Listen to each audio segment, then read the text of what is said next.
ملاپ کے بعد واش روم جانے سے حمل رک جاتا ہے؟ کیا پیشاب کرنے سے سپرم جو ہوتے ہیں کیا وہ نکل جاتے ہیں؟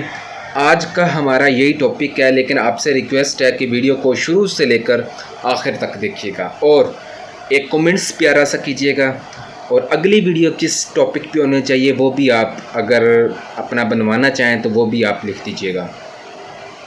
چینل کو سبسکرائب بھی کیجیے گا۔ آج ہم ایک ایسے سوال پر بات کرنے والے ہیں جو بے شمار شادی شدہ خواتین اور مردوں کے ذہن میں آتا ہے، مگر اکثر لوگ جھجک کی وجہ سے کھل کر پوچھ نہیں پاتے۔ اگر ملاپ کے فوراً بعد عورت واش روم چلی جائے یا پیشاب کر لے تو کیا حمل نہیں ٹھہرتا؟ کیا سپرم پیشاب کے ساتھ باہر نکل جاتے ہیں؟ کیا حمل ٹھہرنے کے لیے ضروری ہے کہ عورت کافی دیر تک لیٹی رہے؟ تو دوستو، اگر آپ ان سب کو جاننا چاہتی ہیں تو ویڈیو کو شروع سے لے کر آخر تک ضرور دیکھیے گا۔ دوستو، بہت سے لوگ یہ سمجھتے ہیں کہ اگر ہم بسترے کے فوراً بعد واش روم چلے جائیں تو سپرم جو ہوتے ہیں وہ ضائع ہو جاتے ہیں اور پھر حمل نہیں ٹھہرتا۔ کچھ خواتین اسی وجہ سے گھبرا جاتی ہے، کچھ مرد پریشان ہو جاتے ہیں اور بعض اوقات بلا وجہ ذہنی دباؤ شروع ہو جاتا ہے۔ تو آج کی ویڈیو میں ہم بہت سادہ اور آسان الفاظ میں سمجھیں گے انشاءاللہ۔ ملاپ کے بعد پیشاب کرنے سے اصل میں کیا ہوتا ہے؟ کیا سپرم واقعی پیشاب کے ساتھ نکل جاتے ہیں؟ کیا واش روم جانا حمل کو روک دیتا ہے؟ حمل کے لیے ملاپ کے بعد کیا کرنا بہتر ہوتا ہے؟ اس کے علاوہ کون سی باتیں حقیقت ہیں اور کون سی صرف غلط فہمی ہیں؟ اور آخر میں ہومیوپیتھک نقطہ نظر بھی میں آپ کے ساتھ مختصراً بیان کروں گا۔ تو ویڈیو کو آخر تک ضرور دیکھیے گا، کیونکہ ہو سکتا ہے جس بات کو آپ حمل نہ ٹھہرنے کی بڑی وجہ سمجھ رہے ہوں تو وہ حقیقت میں ایک عام غلط فہمی ہو، اور اس سے پہلے بھی میں غلط فہمیاں میں بتا چکا ہوں پچھلی ویڈیو کے اندر۔ دوستو، شادی کے بعد حمل کی پلاننگ کے دوران خواتین کے ذہن میں ایک عام سوال آتا ہے، اگر ہم بستری کے بعد واش روم چلی گئی یا پیشاب کر لیا تو کیا اس سے حمل رک جائے گا؟ یہ سوال اسی لیے بھی پیدا ہوتا ہے کیونکہ بعض خواتین کو ملاپ کے بعد کچھ رطوبت یا منی جیسا مادہ باہر آتا ہوا محسوس ہوتا ہے، تو وہ فوراً سمجھتی ہیں کہ شاید سب کچھ باہر نکل گیا اور اب حمل نہیں ٹھہرے گا۔ لیکن حقیقت کو سمجھنے کے لیے ایک بنیادی بات جاننا بہت ضروری ہے۔ عورت کے جسم میں پیشاب کا راستہ الگ ہوتا ہے اور حمل کا راستہ الگ ہوتا ہے، یعنی پیشاب مثانے سے ایک الگ نالی کے ذریعے باہر آتا ہے۔ پیشاب جو ہے ایک الگ نالی کے ذریعے باہر آتا ہے، جبکہ سپرم اندرام نہانی کے اندر جاتے ہیں اور وہاں سے رحم کے منہ یعنی منہ کی طرف سفر کرتے ہیں، رحم کے منہ کی طرف سفر کرتے ہیں۔ اسی لیے صرف پیشاب کر لینے کا مطلب یہ نہیں کہ سپرم پیشاب کے ساتھ باہر نکل جائیں گے۔ اصل سوال کیا ہے؟ میلاد کے بعد واش روم جانے سے حمل رک جاتا ہے؟ مختصراً میں آپ کو جواب دے رہا ہوں، نہیں، عام طور پر صرف واش روم جانا یا پیشاب کرنے سے حمل نہیں رکتا۔ اب اسے آسان زبان میں سمجھتے ہیں کہ جب مرد انزال کرتا ہے تو منی عورت کے اندرام نہانی کے اندر جاتی ہے، اندرام نہانی کے اندر جاتی ہے۔ اسے منی میں لاکھوں سپرم ہوتے ہیں، ان میں بہت سے سپرم بہت جلدی اوپر کی طرف یعنی رحم کے منہ کی طرف بڑھنا شروع کر دیتے ہیں۔ اب اگر اس کے بعد عورت واش روم جا کر پیشاب کرتی ہے تو پیشاب ایک الگ راستے سے خارج ہوتا ہے، پیشاب جو ہوتا ہے، یورین جو ہوتا ہے، ایک الگ راستے سے خارج ہوتا ہے۔ اسی لیے پیشاب کرنا اور سپرم کا رحم کی طرف جانا دو الگ چیزیں ہیں۔ کیا سپرم پیشاب کے راستے کے ساتھ نکل جاتے ہیں؟ یہ بہت اہم سوال ہے اور اکثر غلط فہمی بھی ہوتی ہے۔ تو جواب یہ ہے کہ عام طور پر سپرم پیشاب کے راستے سے نہیں نکلتے، کیونکہ وہ پیشاب کی نالی میں جمع نہیں ہوتے۔ سپرم جو ہے اندرام نہانی کے اندر جاتے ہیں، وہاں سے ان کا راستہ اوپر رحم کی طرف ہوتا ہے، اوپر رحم کی طرف ہوتا ہے، جبکہ پیشاب مثانے سے ایک الگ نالی کے ذریعے باہر آتا ہے۔ یعنی اگر عورت میلاد کے بعد پیشاب کرے تو اس کا مقصد صرف مثانے کو خالی کرنا ہوتا ہے، وہ سپرم کو واش روم واش آؤٹ نہیں کرتا۔ البتہ بعض خواتین کو میلاد کے بعد جو چیزیں باہر آتی ہوئی محسوس ہوتی ہیں وہ منی کا فلورائڈ عورت کی اپنی رطوبت یا اضافی نمی ہو سکتی ہے، ٹھیک ہے، مگر اس کا یہ مطلب نہیں ہے کہ حمل کے لیے ضروری تمام سپرم ضائع ہو گئے ہوں، ٹھیک ہے۔ پھر لوگ کیوں سمجھتے ہیں کہ حمل رک گیا ہے؟ اس کی ایک بڑی وجہ یہ ہے کہ میلاد کے بعد اکثر کچھ رطوبت یا منی جیسا فلورائڈ باہر آ سکتا ہے۔ دوستو، جب عورت اٹھتی ہے یا چلتی ہے یا واش روم جاتی ہے تو وہ فلورائڈ زیادہ محسوس ہوتے ہیں۔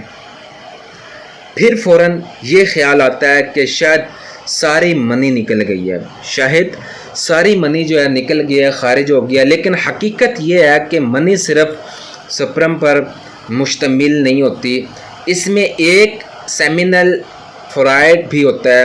سپرم بہت جلد اوپر کی طرف حرکت شروع کر دیتا ہے۔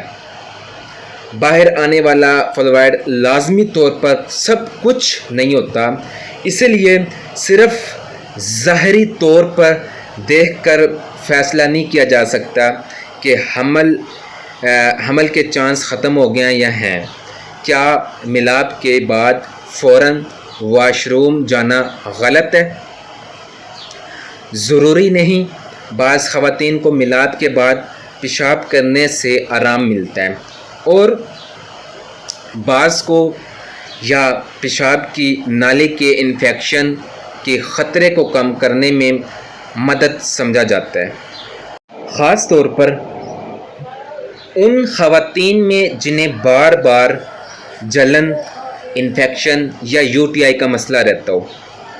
یعنی ہر عورت کے لیے یہ کہنا درست نہیں کہ اگر حمل چاہے تو ہر صورت میں آدھا گھنٹہ لیٹنا ہو ورنہ حمل نہیں ٹھہرے گا، ایسا کہنا سائنسی طور پر درست نہیں ہے۔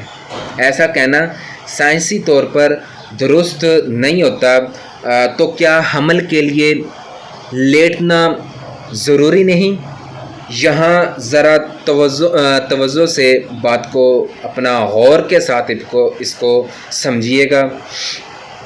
عام طور پر حمل کے لیے صرف لیٹا رہنا شرط نہیں ہے، کیونکہ سپرم کا سفر بہت جلدی شروع ہو سکتا ہے۔ لیکن اگر کوئی جوڑا حمل پلان کر رہا ہوتا ہے، میلاب کے بعد تقریباً 10 سے 15 منٹ کے لیے آرام سے لیٹا رہنا چاہیے۔ ایک مناسب مشورہ ہو سکتا ہے۔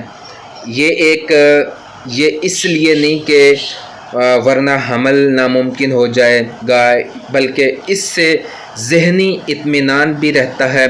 بعض لوگوں کو لگتا ہے کہ وہ احتیاط پوری کر رہے ہیں، ٹھیک ہے، یعنی صحیح بات یہ ہے کہ فوراً پیشاب کر لینا، حمل رک جانا ضروری نہیں۔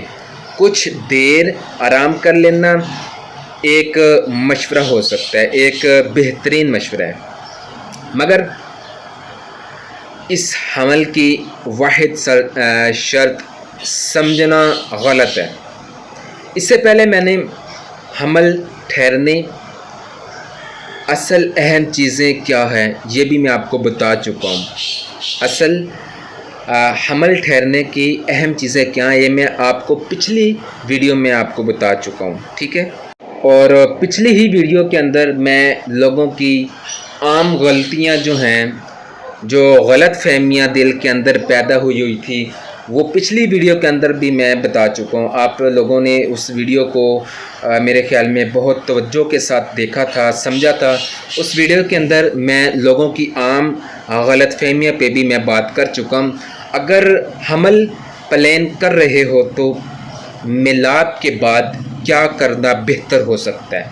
میلاب کے بعد کیا کرنا بہتر ہو سکتا ہے؟ اب ہم پریکٹیکل بات کرتے ہیں کہ اگر آپ حمل پلان کر رہے ہیں تو یہ سادہ احتیاط مفید ہو سکتا ہے۔ میلاب کے بعد 10 سے 15 منٹ آرام کر لیں، یہ لازمی نہیں مگر مناسب مشورہ ہے۔ اس کے علاوہ نمبر 2 پہ فرٹیل ڈے کا حساب رکھیں۔ اگر اوولیشن کے قریب دنوں میں تعلق ہو تو چانسز زیادہ ہوتے ہیں۔ نمبر 3 پہ ہر بار گھبرائیں نہیں، گھبرایا یا گھبراہٹ نہ کریں، ٹھیک ہے۔ رطوبت یا منی کا کچھ حصہ باہر محسوس ہونا عام بات ہو سکتی ہے۔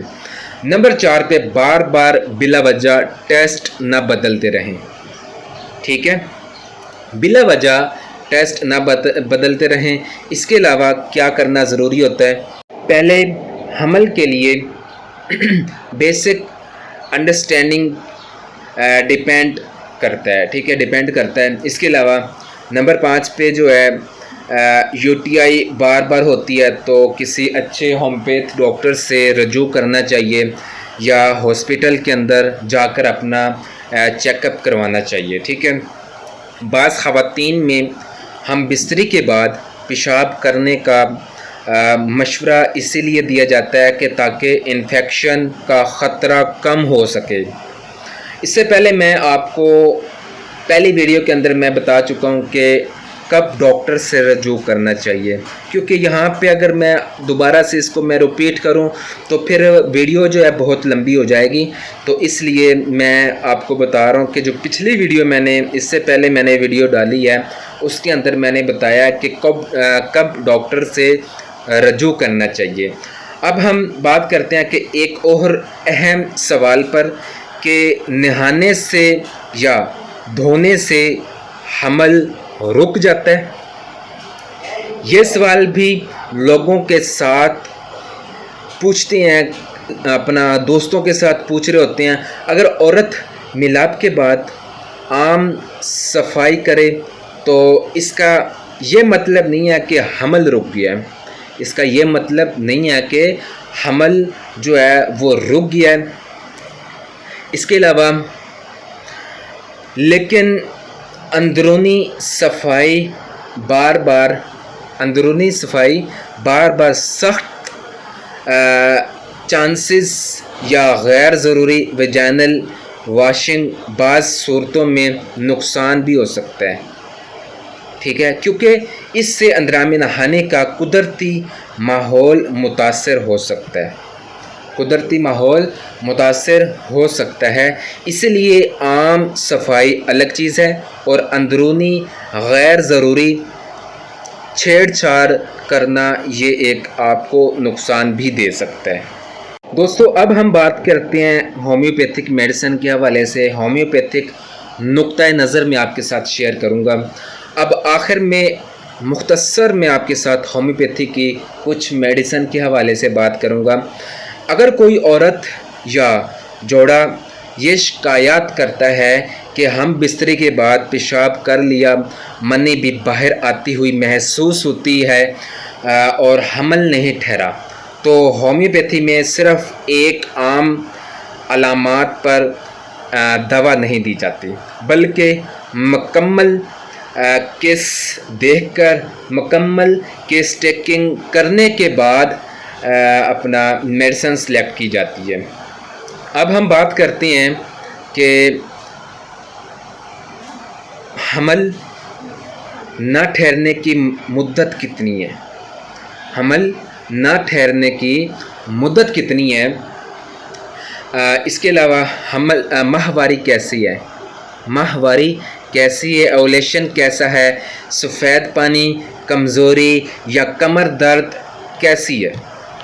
اس کے علاوہ ذہنی دباؤ، خوف، انگزائٹی کتنی ہے، مرد میں سپرم کی کمزوری یا دوسری کوئی شکایات تو نہیں ہے، یہ چیزیں دیکھی جاتی ہیں، تب ٹریٹمنٹ کیا جاتا ہے۔ اب ہومیوپیتھی میں ٹریٹمنٹ واش روم جانے پر نہیں بلکہ مریض کی مجموعی کیفیت پر ہوتا ہے۔ بعض ادویات جو ہیں جن پر علامات کے مطابق غور کیا جاتا ہے، ہارمونل ایشوز کے لیے آپ ہومیوپیتھک کی میڈیسن سیپیا کا استعمال کر سکتے ہیں۔ بے ترتیبی، سفید پانی یا رحم کی کمزوری جیسی علامات ہوں۔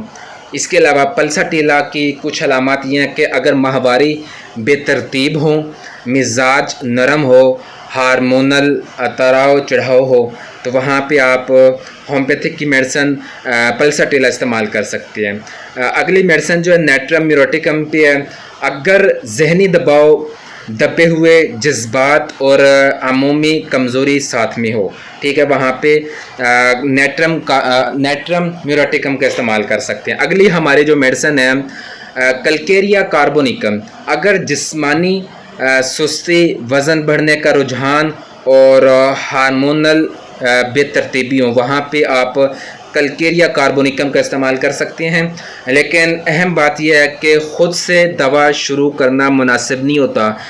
اگر یہ علامات آپ کے اندر موجود ہیں تب اس کا استعمال کر سکتے ہیں، ورنہ نہیں۔ دوستو اگر آپ کو ویڈیو فائدہ مند لگی ہو تو آپ سے ریکویسٹ ہے کہ ضرور لائک کیجیے گا، شیئر کیجیے گا، ویڈیو کو شیئر کیجیے گا۔ اس کے علاوہ چینل کو سبسکرائب کرنا نہ بھولیے گا۔ اگر آپ چاہیں تو اگلے ویڈیو میں آپ کو ان میں سے کسی ایک موضوع پر مکمل رہنمائی دے سکتا ہوں۔ نمبر 1، ملاپ کے بعد کتنی دیر لیٹنا چاہیے۔ نمبر 2، اوولیشن کے دن کیسے پہچانے جائیں۔ حمل نہ ٹھہرنے کی عام وجوہات، منی باہر آنے کے باوجود حمل کیسے ٹھہر جاتا ہے۔ ان کے اوپر میں انشاءاللہ اگر آپ کسی بھی ٹاپک پہ بولیں گے تو میں ویڈیو بناؤں گا۔ لائک، شیئر، کمنٹس لازمی کیجیے گا۔